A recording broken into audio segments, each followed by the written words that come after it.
चलिए ठीक। अब इसके आगे क्या होता है, इसके आगे बाकी का नेफ्रॉन होता है, ये हो गया पीसीटी, मान लेते हैं कि पीसीटी ये है, और उसके बाद लूप ऑफ हेनले, और उसके बाद डीसीटी और कलेक्टिंग डक्ट हो जाता है। ठीक है, इस तरीके की संरचना है, कोई दिक्कत नहीं है। ठीक है, चलिए तो PCT proximal convoluted tubule, LOH loop of Henle, और इसके बाद डीसीटी डिस्टल कॉन्वोल्यूटेड ट्यूब्यूल होती है। अब देखिएगा, एक बात समझिएगा कि रीअब्जॉर्प्शन और सिक्रीशन क्या है। जैसे कि यहां से ब्लड बहते हुए आएगा, blood. Hello to all my dear students, मेरा नाम है अभिषेक त्रिपाठी और हम हैं Momentum Kota Classes Bhilai. Momentum Kota Classes आप सभी के लिए लेकर आया एक बहुत ही बढ़िया अपॉर्चुनिटी, जिसमें हम एक क्विज कंपटीशन रख रहे हैं। यदि आप उस क्विज कंपटीशन में पार्ट लेते हैं, बहुत अच्छे नंबर लाते हैं, तो आप चुने जा सकते हैं फ्री क्रैश कोर्स के लिए। ये फ्री क्रैश कोर्स ऑफलाइन होगा, हमारे रेगुलर बैचेस के साथ होगा, आप यहीं बैठकर पढ़ेंगे, हमसे पढ़ेंगे। तो यदि आप इस मौके का फायदा उठाना चाहते हैं, डिस्क्रिप्शन बॉक्स में लिंक है, बायोलॉजी के स्टूडेंट्स के लिए अलग है और मैथमेटिक्स के स्टूडेंट्स के लिए अलग है। इन दोनों लिंक पर जाइए, दोनों में से एक लिंक पर। अगर आप जेई और नीट दोनों का करना चाहते हैं तो दोनों पे चले जाइए, कोई दिक्कत नहीं है। ठीक है, दोनों पे चले जाइए एडिशनल सब्जेक्ट वाले लोग, और उसके बाद 10 क्वेश्चन है, उन क्वेश्चंस को सॉल्व करिए, सबमिट करिए, फिर चुने जा सकते हैं। हम अनाउंसमेंट करेंगे एक सेपरेट वीडियो के थ्रू। पिछले महीने हमने ऐसे ही 7 बच्चों को सिलेक्ट किया था जनवरी में। तो चलिए अब देखते हैं अब क्या हमारा टॉपिक है आज का। टॉपिक जो है पीछे लिखा है, थंबनेल में लिखा है, नीचे डिस्क्रिप्शन बॉक्स में लिखा है, उसके बाद कैप्शन में लिखा है, सब जगह लिखा हुआ है। क्या लिखा हुआ है? Urine formation.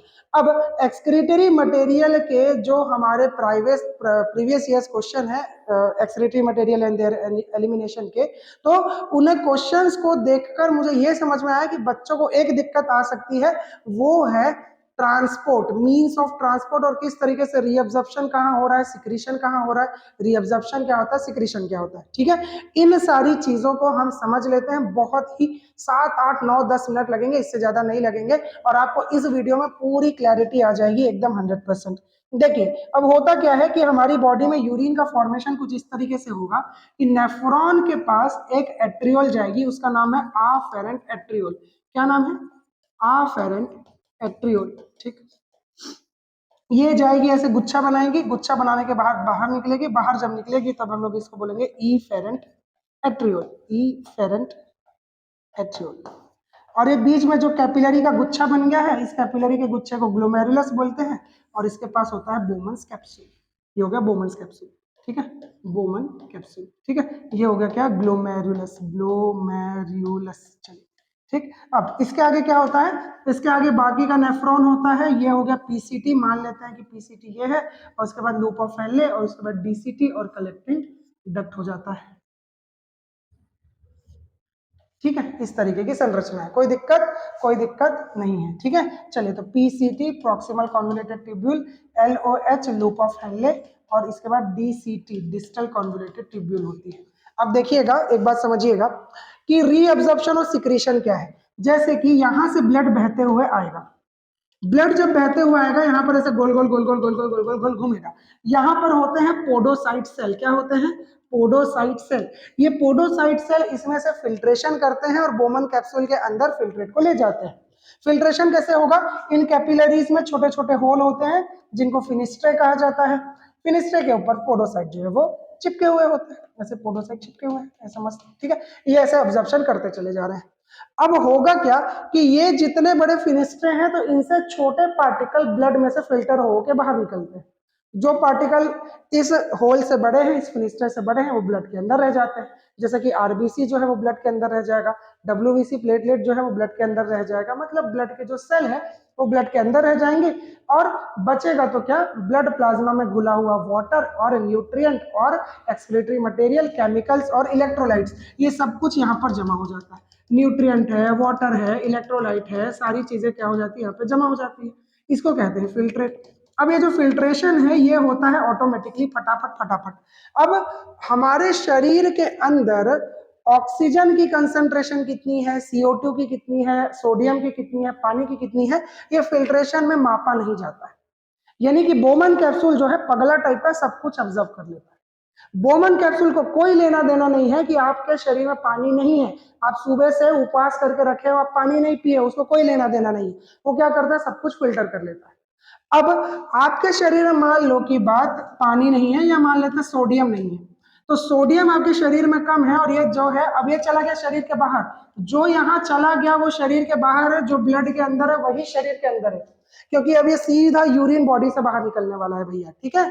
तो यहाँ पर जो पार्टिकल जमा हो जाता है, यहाँ पर जो पार्टिकल जमा हो जाता है, जैसे मान लीजिए सोडियम का पार्टिकल है, ये जमा हो गया, इसको अब ब्लड वापस मांगेगा, भैया बोमन कैप्सूल से गलती हो गई है, मेरे को वापस कर दो, वापस कर दो, वापस कर दो, सोडियम बहुत ज्यादा जरूरी है, सोडियम के बिना मर जाएंगे हम लोग, सोडियम दे दो भैया, हमारा मसल कॉन्ट्रैक्ट नहीं हो रहा है, भेजो भेजो भेजो। तो सोडियम को वापस मांगेंगे, सोडियम को वापस मांगना जो कहलाएगा सोडियम का रीअब्जॉर्प्शन कहलाएगा, मतलब कि इन ट्यूब्यूल में से वापस ब्लड में मिक्स करना रीअब्जॉर्प्शन कहलाता है। कभी कभी ऐसा हो सकता है सोडियम बहुत सारा ब्लड में बच गया है, वो पगला टाइप का जो फिल्ट्रेशन कर रहा था बोमन कैप्सूल, वो भी उसको भी नहीं नापा, तो इसका ऑपोजिट हो जाएगा कि ब्लड के अंदर सोडियम ज्यादा है, तो इसका जस्ट ऑपोजिट कर देंगे कि हम ब्लड के अंदर में सोडियम अगर ज्यादा है तो हम लोग सोडियम को इस ब्लड से भेज देंगे, कहाँ, इस ब्लड से भेज देंगे सोडियम को यहाँ, ठीक है। ये साइट ऑफ रीअब्जॉर्प्शन सिक्रीशन नहीं दिखा रहा है, बस ये बता रहे हैं कि इसको सिक्रीशन कहेंगे। अब किसका सिक्रीशन कहां पर होता है इसको समझ लीजिए, और किसका रीअब्जॉर्प्शन कहां पर होता है। ये जो पीसीटी होता है इसमें सेल होते हैं, उन सेल को बोलते हैं brush border cell, cuboidal epithelium cell with cilia, उनको बोलते हैं सिलिएटेड क्यूबॉइडल एपिथेलियल सेल या फिर brush border cell, cuboidal ciliated epithelial cell या फिर ब्रश बॉर्डर सेल। अब देखिए पीसीटी में क्या होता है, पीसीटी में होता मस्त जोरदार चीज है कि मान लीजिए ये मैंने बना दिया पीसीटी, ये क्या बना दिया पीसीटी, अब ओहो पीसीटी के बगल में से जा रही है एक तो ब्लड वेसल, वही वाली ब्लड वेसल आर्ट्रियोल वाली। अब यहां पर है sodium, glucose, potassium, calcium, chloride, water, ये सब कुछ कहां पर है, ये यहाँ पर है, ठीक है। अब ये जो बहुत एक्सेस में सब फिल्टर हो गया उसको ब्लड में वापस मिक्स करना है, वापस कैसे मिक्स कर सकते हैं, यहाँ पर सेल होंगे वही क्यूबॉइडल एपिथेलियल सेल। अब पार्टिकल जो है दो तरीके से जा सकते हैं, या तो ये जो सेल के बीच में गैप है वहां से निकल जाए, जैसे कि पोटेशियम निकल जाएगा, कैल्शियम निकल जाएगा, क्यों निकल जाएगा, हाई कंसेंट्रेशन से low concentration normally simply diffuse हो जाएंगे। कौन कौन डिफ्यूज हो जाएंगे, सोडियम का कैल्शियम का डिफ्यूजन हो जाएगा, पोटेशियम का डिफ्यूजन हो जाएगा, क्लोराइड का डिफ्यूजन हो जाएगा, ठीक है। सोडियम जो होता है, अब सोडियम को हमको ब्लड में वापस मिक्स करना है। अब सोडियम को मिक्स करने का तरीका क्या होता है यहाँ पर कि सेल के पास, इस क्यूबॉइडल एपिथेलियल सेल के पास सोडियम का आयन है, ये इसको एक्टिवली बाहर फेंकता है through sodium potassium pump, NAK pump, sodium potassium pump के थ्रू। अब यहां पर क्या हुआ, एक्टिव ट्रांसपोर्ट, किसका, सोडियम का। अब एक्टिव ट्रांसपोर्ट मतलब ये अपने हायर अपने लोअर कंसंट्रेशन से हायर कंसंट्रेशन में चला गया है।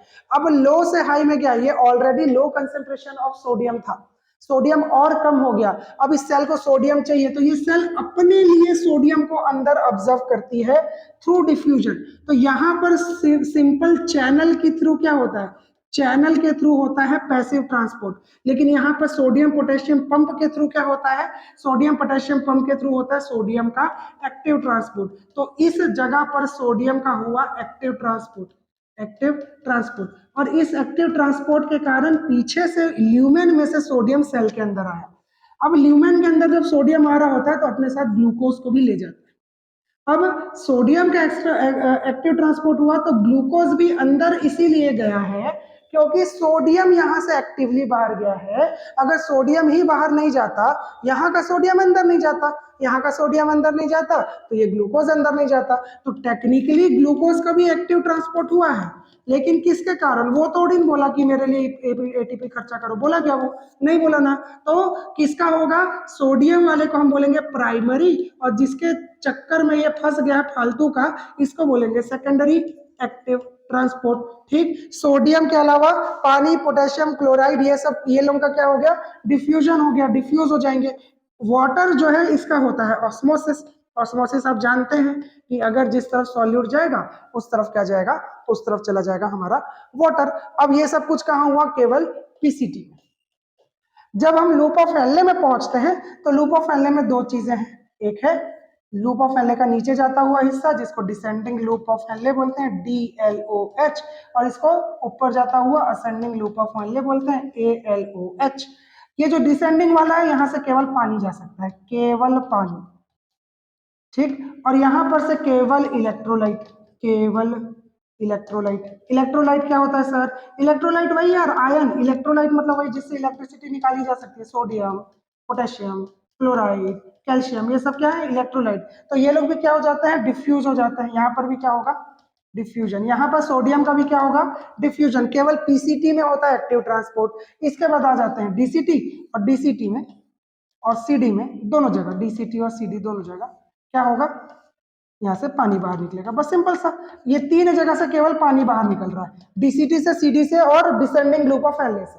तीन जगह से केवल पानी, और यहाँ पर मैक्सिमम रीअब्जॉर्प्शन हो गया, और हो गई बात खत्म, रीअब्जॉर्प्शन खत्म, खत्म हो गया। बस इतना सा कंफ्यूजन था, यही था कंफ्यूजन, यही था डाउट। कोई दिक्कत नहीं है, क्वेश्चन बन जाएंगे। अब बनाइए, ये डायग्राम को देख लीजिए। तीन जगह से केवल, तीन जगह से केवल और केवल पानी है, पीसीटी से सब कुछ है, और बस हो गया खत्म। पीसीटी से सब कुछ है, 80% वाटर वहीं से रीअब्जॉर्ब हो जाता है। ये आप अपना लेक्चर देख लीजिएगा, एनसीईआरटी में भी लिखा हुआ है, पढ़ लीजिए। डाउट क्लियर कर दिए। Active transport, primary active, secondary active, diffusion, osmosis, सब इतना सिंपल है। फालतू का परेशान होते हैं, चिंता मत करिए। हैं, हम बैठे हैं ना आपके लिए। हम तो बोलते ही हैं कि आपकी सफलता है हमारी जिम्मेदारी। तो हमको देखिए, हमसे सीखिए, क्वेश्चन बनाइए, डॉक्टर बनिए, और फिर याद करिएगा कि अभिषेक सर ये बताए थे, तो इससे 2 क्वेश्चन बन गया था, इसी कारण मेरे को एमबीबीएस मिल गया। ठीक है, तो मुझे याद कर लीजिएगा, मजा आ जाएगा। तो आज का वीडियो कैसा लगा कमेंट बॉक्स में बताइए। लाइक कीजिए, शेयर कीजिए, सब्सक्राइब कीजिए। सब्सक्राइब कर दीजिए अगर नहीं किए तो। रोज वीडियो देखने आ रहे हैं, सब्सक्राइब नहीं कर रहे हैं, पाप लगेगा। सब्सक्राइब करिए, चलिए सब्सक्राइब करिए पहले, उसके बाद बात की बात करें। किए? किए? चलिए, वेरी गुड, कर दिए ना। तो सब्सक्राइब कर दीजिए, तो अब अगली वीडियो का इंतजार करिएगा। और आज के लिए थैंक यू वेरी मच।